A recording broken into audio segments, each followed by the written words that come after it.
আসসালামু আলাইকুম। গরুর মাংস রান্না বাঙালি রাঁধুনিদের জন্য খুব কমন একটি রান্না। তবে গরুর মাংস রান্না করার সময় অনেকে মাংস সিদ্ধ হতে চায় না আর স্বাদ ভালো আসে না।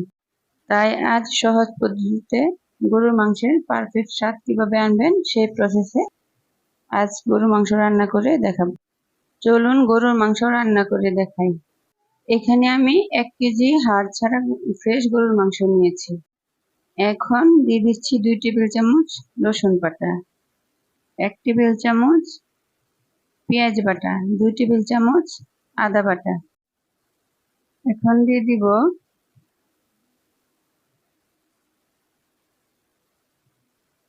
3 চা চামচ মরিচের গুঁড়া,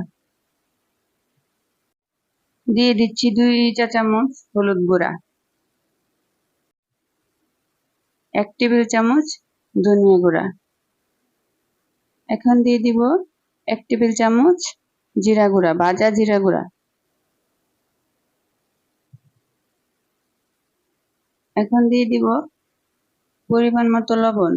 এখানে আমি 1 কেজি গরুর মাংসের জন্য 1 টেবিল চামচ লবণ নিয়েছি। সব শেষে এখানে আমি দিয়ে দিব 1/3 কাপ সরিষার তেল। আপনারা এখানে সরিষার তেলের পরিবর্তে সয়াবিন তেলও দিতে পারবেন। তবে গরুর মাংস রান্না করলে সরিষার তেল দিলে বেশি স্বাদ আসে। আর সরিষার তেল দিলে হলুদ গুঁড়া কমিয়ে দিতে হবে, কারণ সরিষার তেল থেকে মাংসের কালারটা সুন্দর হয়। এখন হাত দিয়ে খুব ভালোভাবে মেখে নিতে হবে। একটু সময় নিয়ে মাখতে হবে, আর এমন ভাবে মাখতে হবে যেন সব মশলা মাংসের গায়ে খুব ভালোভাবে লাগে। এখানে কোনো পানি অ্যাড করা যাবে না।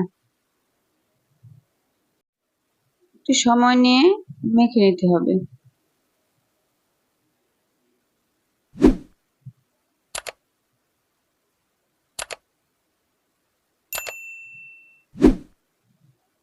এভাবে মেখে নিলে মাংসের স্বাদ খুব ভালো আসে।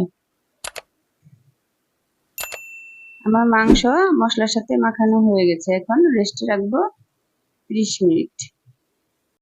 এখন চুলায় একটি ফ্রাই প্যান বসিয়ে তাতে পরিমাণ মতো সয়াবিন তেল দিয়ে দিচ্ছি। এখানে আমি 1/2 কাপ সয়াবিন তেল দিয়েছি, আর দিয়ে দিয়েছি 2টি তেজপাতা। এখন দিয়ে দিচ্ছি 4 টুকরো দারুচিনি। এখন দিয়ে দিব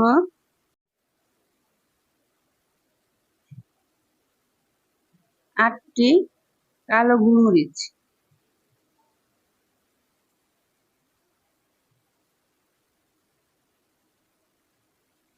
গরম মশলা তেলে দিলে মাংসের স্বাদটা খুব ভালো হয়। এখানে দিয়ে দিচ্ছি 6টি লবঙ্গ, দিয়ে দিচ্ছি 7টি এলাচ।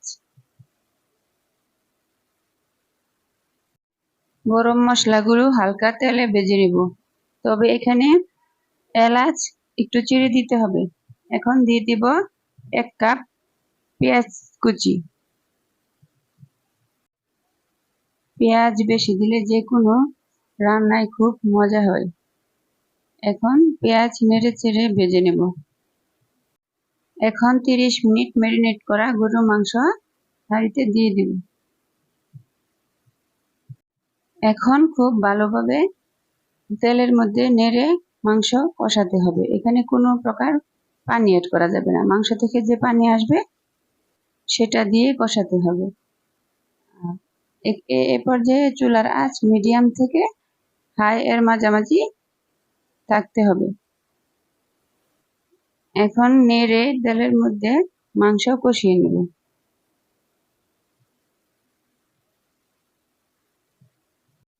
প্রায় 5 মিনিট হাত দিয়ে নেড়ে মাংস কষিয়ে ঢাকনা দিয়ে ঢেকে কষিয়ে নেব।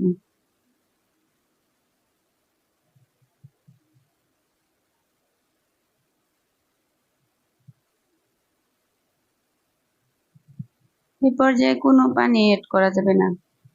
মাংস থেকে যে পানি বের হবে সেটা দিয়ে মাংস কষিয়ে নিতে হবে।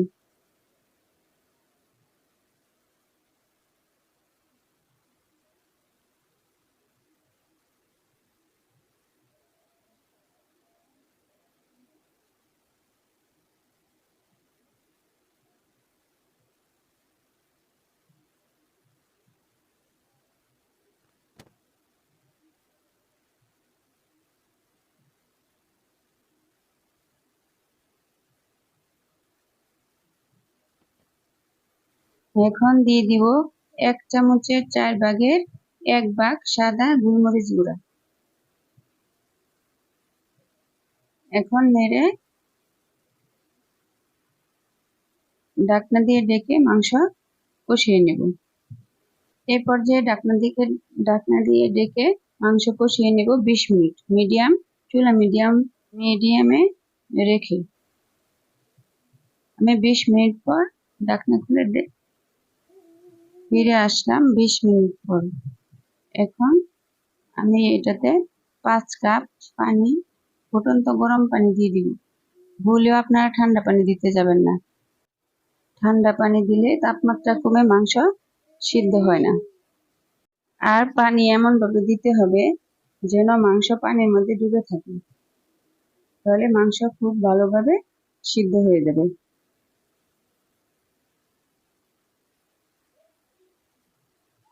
আরো একটু নেড়ে দিচ্ছি।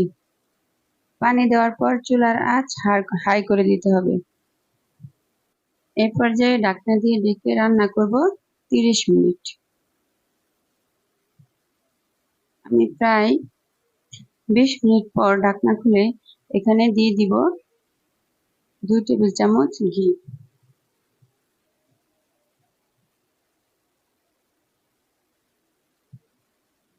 ঘি দিলে মাংসের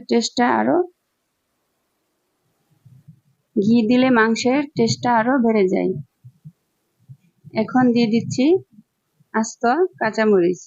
এখন ঢাকনা দিয়ে ঢেকে আরো রান্না করব 10 মিনিট। আমি টোটাল পানি দেওয়ার পর 30 মিনিট রান্না করেছি। এই পর্যায়ে আমি আগে থেকে ভেজে রাখা পেঁয়াজ বেরেস্তা দিয়ে দিচ্ছি।